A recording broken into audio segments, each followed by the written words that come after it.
சமயங்களின் ஆரம்பமே கூக்குரல் தான். அது ஒரு சமயத்துக்கல்ல, எல்லா சமயத்திற்கும். கூக்குரலை கேட்கின்ற இறைவனுடைய அந்த அபயம் என்ற மறுமொழி மனிதனுடைய ஆழமான உள்ளத்தில் எழுகிற அழுகை குரலுக்கு விடை. அதைத்தான் விடுதலை பயண நூல் 3ஆம் அதிகாரம் தொட்டு கேட்கிறோம். குழந்தை அழுகிறது. எகிப்தின் நைல் நதி புல்லுகளுக்கு மத்தியிலே, பெரும் புல்லுகள், மோயிசன் குழந்தையாக விதைந்து கொண்டிருக்கிறான். அதை கண்ணுட்ட பரவோனின் மகள் அழுகையாக வர அதை தூக்கி செல்லுகிறாள். அதை வளர்க்கிறவர்கள் வேறு யாரோ வைப்போமே, அவன் சகோதரியாக இருக்கட்டும். ஆனால் சமயங்களின் ஆரம்பமே கூக்குரல் தானே. இங்கே நம்ம புத்த நாட்டில் இருக்கிறோம். பௌத்தத்தின் அடிப்படம் காட்சி என்னன்னா, ஓசை என்னன்னா துக்கம் தானே. துக்கம்னா எல்லாமே துக்கம். பிறப்பது துக்கம், வளர்வது துக்கம், முடிப்பது துக்கம், சாவது துக்கம். துக்கமே உளது என்றது தானே அவருடைய, அதை என்னென்று கலைகிறது என்றது தான் அவருடைய சீலங்கள். 8 சீலங்கள், 4 உண்மைகள். அந்த உண்மைகள் தெரியும். எல்லாமே துக்கம். துக்கத்துக்கு காரணம் உண்டு. காரணத்தை களைந்தால் விடுதலை. அப்படித்தானே நான் காரைக்கால் அம்மாருடைய தெய்வீக அருந்தாது எங்கே தோங்குது? அது சுடலையிலானே தூங்குது.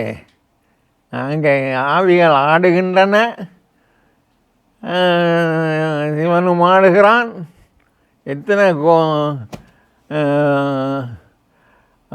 கணங்களெல்லாம் ஆடி கூக்குரல் போட அவள் தலைகளை நடந்து போகிறான். அவளுக்கு தெரியாது யாருண்டு கூட. அவன் பெயர் தெரியாதே ஆட்கொள்ளப்பட்டேன் என்று படிக்கிறேன் அற்புத திருவந்தாதியில். காரைக்காலம் யார் அவளில் தானே முதல் பெண். அல்லது இஸ்லாம் எடுத்தால் என்ன, நபி அங்கே இருக்கார். அந்த நிலத்துக்கடியில் இருக்கிற குகையில் இருந்து கப்ரியேல் இவன் ஓலத்தை கட்டல் ஓடி வருகிறார் சமரஸ்.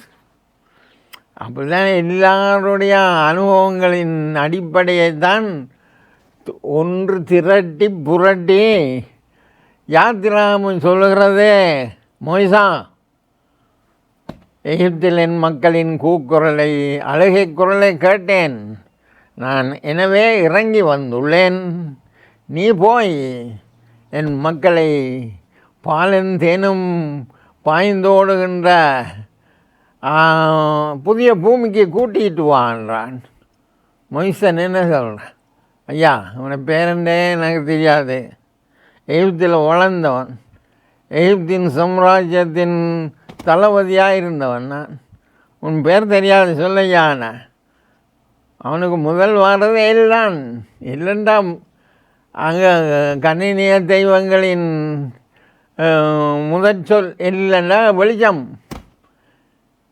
இல்லைன்னா எல் சடாயன்னா மலைகளில் இருக்கிற எல் சபோத்தண்டா வானங்களில் இருக்கிற நட்சத்திரங்களின் தலைவன் எல் சபோத்.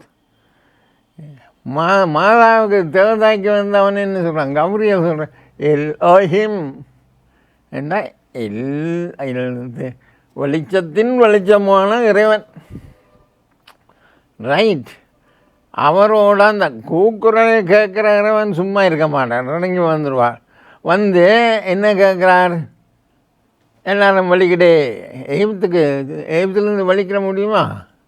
எத்தனை சங்கிலிகள், எத்தனை தலைகள், எத்தனை சாக்கியடிகள், 10 புதுமைகள் நடக்கின்றன. எகிப்தியர் பாதிக்கப்படுகின்றனர்.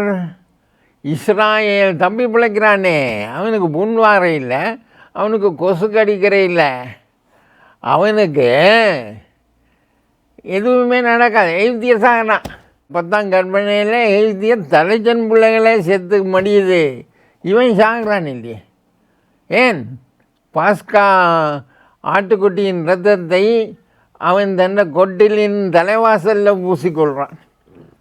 எகிப்தியனோட ராஜ்யம் என்ன, பெரிய பெரிய பிரமாண்டமான பிரமிதுகள் என்ன, பெரிய கல்கூடங்கள் என்ன, எல்லாம் அழியுதே. எகிப்தியன் கடலிலே அமுழ்தி போக இவன் கடந்து வந்து கொண்டிருக்கிறான். எங்கே வருகிறான்? சீனாய் பாலைவனத்தின் ஊடாக அற்புதமாக வெளியேறி, நைல் நதி பிரிகிறதில்லை, ஆனால் சீனாய் கடல் பிரிகிறதே, இருபக்கமும் மலைகள் மாதிரி உயர்ந்து நிற்கின்றனங்கிறான். யாருக்கு அவன் பார்த்தா அவன் கண்ணுக்கு அப்படி தான் தெரியுது, அது உண்மையாக இருக்கும். அவன் கடந்து எத்தனையோ வருடங்கள் அலைகிறான் சீனாய்க்குள்ளே, பானவனத்துக்குள்ளே. சாப்பிட ஒன்றுமில்லை, அதுக்கு தான் மண்ணாய் பொழியப்படுகிறது. அடே மன்னாவனிட தின்றதான்னு கத்துறான். கூக்குரல் தானே. ஆண்டவர் காடைகளை அனுப்புகிறார், படைப்படையாக காடை பறவைகள் வந்து குவிகின்றன. நல்ல ருசியாக இருக்கும், கோழியிலும் காட்டி பெட்டர். அப்போ புறவு வந்தான் அவன் பனாந்திரத்தில் தண்ணி இல்லை, கல்மலையை பழக்கிறார் மோயிஸ். அந்த பெருக்கெடுத்து ஓடுகிற தண்ணி கடைசியாக சேர்றது சீனாய் மலை அடிவாரத்திலே. அங்கே தான் ஒப்பந்தம் செய்கிறேன். இந்த ஒப்பந்தம் முக்கியமான ஒரு கன்செப்ட்.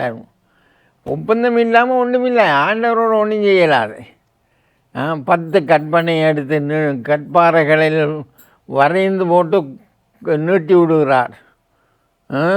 இந்த 10 கற்பனையும் முதல் 3 கடவுளை உங்கள் எகிப்தில் இருந்து உன்னை அதன் அடிமைத்தனத்திலிருந்து உன்னை மீட்டு வந்த கடவுளாகியவர் நாமே, என்னை தவிர வேறொரு கடவுள் உனக்கு முன்பாக இருக்கக்கூடாது என்றார்.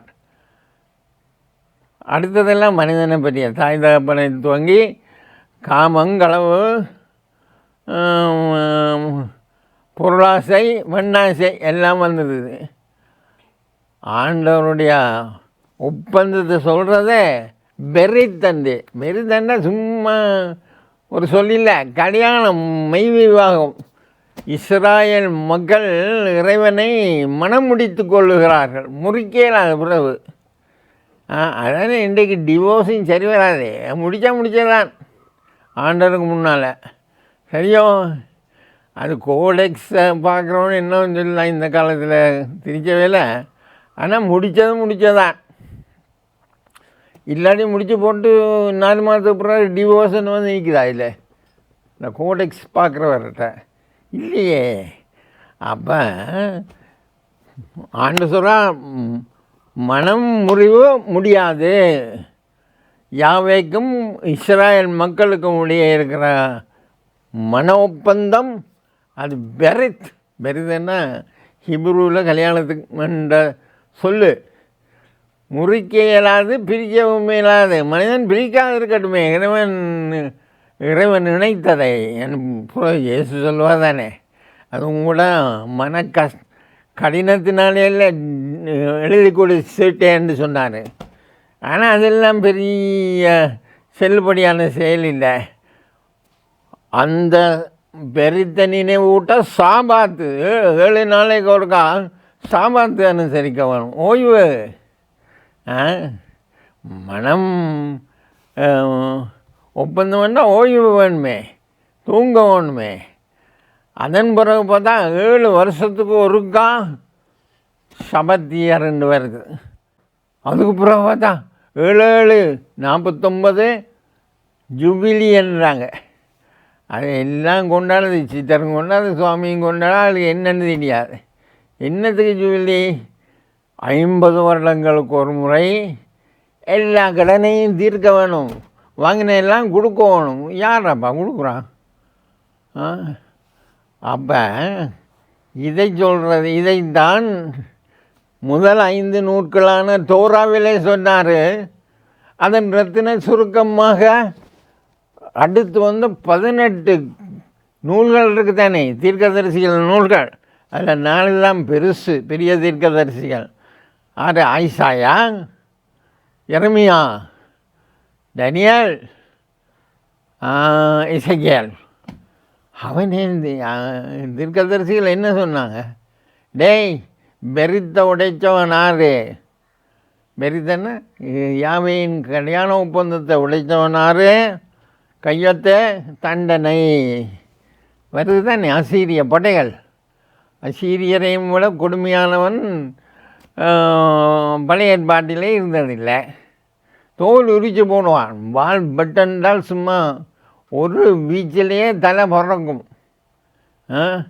அவ்வளோ கொடூரமானவன்னா இப்போ இந்த கிறிஸ்மஸுக்கு சம்மனசுகளுக்கு நடக்கிற எல்லாம் பொட்டைகள் எல்லாம் என்ன சிறகையில் கட்டுறது, சிறகாரட்டு இருந்து வந்தது. அசீரிய மன்னர்களுடைய இராணுவத்திலேருந்து வந்தது சிறை. அப்படின்னா சிறை. அசீரியாவுக்கு பிறகு வந்தான் பபிலோனியாவுக்கு பிறகு வந்தான் கிரேக்கனுக்கு பிறகு வந்தான். இயேசு பிறகு முன்பு 60 வருடங்களுக்கு முன்னே வந்தான் ஜூலியஸ் சீசர். ஒல்லி அவன் பெரிய ஒரு இராணுவ தளபதி. ஒரு கருத்த பொம்பளை தான் கண்ணை காட்டி மிரட்டி இருந்தான் அவளை. கிளியோபேத்ரான்னு சொல்லுவாங்க. கிளியோபேத்ராவோட விளையாட்டில் ஜூலியஸ் சீசர் மயங்க ஷேக்ஸ்பியர் எழுதுவான், the morsel left on Caesar's plate. சரி, இயேசு பிறக்கிறார். இயேசு சரியான ஒரு புரட்சிவாதி தான். சுவிசேஷங்களை வாசித்தா தெரியும், ஆனால் சரியாக வாசிக்க தெரியாது. கிரேக்கும் தெரியாமல் தெரியாண்டே உங்களுக்கு பெண்டிகோஸ் மனுஷன் சண்டை வேதத்தில் சொல்லியிருக்கேன்னு அவன் சொல். நீங்கள் தான் சில வழிபாட்டுக்காரன் எங்கிரி சொல்லியிருக்கு. அவனா உங்கள்கிட்ட வேதாமத்தை சொல்லியிருக்கு. நீ வேதாமம் வாய்ச்சினியா? என்ன மொழியில் வாய்ச்ச நீ? தமிழில் பழைய ஏற்பாடு எழுதுனது ஹீப்ரூவில், புதிய ஏற்பாடு எழுதுனது கிரேக்கத்தில். நீ தமிழில் அவன் பவஸ்ரான்ஸில் தானே இல்லை நீ வாய்ச்சது. பவஸ்ரான்ஸா ஒரு புரொடஸ்டன் பாதிரியார் நாவலரோட காலத்துலேருந்து 2 பேரும் எழுதினவங்க தமிழ் டிரான்ஸ்லேஷன். நாவலர் சமஸ்கிருத தமிழில் எழுதினவர் பவர் பாதிரியல் உலகாரன். அவன் அங்கே இங்கே கேட்டுட்டு அறகுறையாக தமிழில் எழுதி விட்டான். அதை தூக்கி பிடிச்சிட்டு இதுதான் மோய்சன் எழுதினிய நூலில் இது என்ன யாரு கேட்பான்? இது சரியா? அவள் ஏற்பாட்டிலே சில வழிபாடு ரைட் இருக்கட்டும். இயேசு கல்வாரியிலே புதிய ஒப்பந்தத்தை ஏற்படுத்துகிறாரேன். ஜெரமியா 31 சொன்னானே, இனிமேல் ஒரு புதியதோடு ஒப்பந்தத்தை நான் எழுதுவேன், நெஞ்சில் எழுதுவேன், கல்லில் எழுத மாட்டேன், நெஞ்சில் எழுதுவேன். அது நிலைத்திருக்கும், மாறாது, நித்தியமானது. கல்வாரியின் ரத்தம் அப்படியே பூமி பூராக ஒழுகி கொண்டு புதிய மக்களை உருவாக்குது. நான் தான் அந்த புதிய இஸ்ராயல். ஞான ஸ்நானத்தின் ஊடாக நாம் ஏதோனில் இறந்த இறைவனுடைய சாயலை இமேஜ்னா மாஸ்க் பர்சபான் அது வருகுது. லெட்டினில் பர்சனா அது வந்தால் இறைவனுடைய சாயலே அப்படி எங்களில் போடப்படுது. ஞானஸ்தானம், மரணம், உத்தானம், புதிய மனிதர்களாக எழும்புகிறோம். இயேசுவின் மரணம், இயேசுவின் உயிர்த்தெழுதெல்லாம் அப்படியே இந்த உலகத்து மாயையின் சாயல்களிலிருந்து விடுபட்டு புதியதோர் ராஜ்யத்துக்குள் பிரவேசிக்கிறோம். அதைத்தான் இறைவனுடைய புதிய பிறப்பு ஞானஸ்நானத்திலே நாங்கள் உருமாற்றம் மாதிரி இந்த தாபோர் மலையில் நடந்த உருமாற்றம் மாதிரி எங்கட உருவே மாறி கொட்டு நாங்கள் இறை சாயலிலே பிரகாசித்து கொண்டிருக்கிறோம். எங்கள் அருகே குடலெல்லாம் போய்விட்டது, எங்கள் விம்மல்கள் நீங்கிவிட்டன. எங்கள் பழைய இந்த சதையானது அப்படியே புதுப்பிக்கப்பட்டு அவருடைய புது சதையிலே ஒட்டப்பட்டு புதிய ஜீவிகளாக நாங்கள் அவருடைய அரசு பிள்ளைகளாக.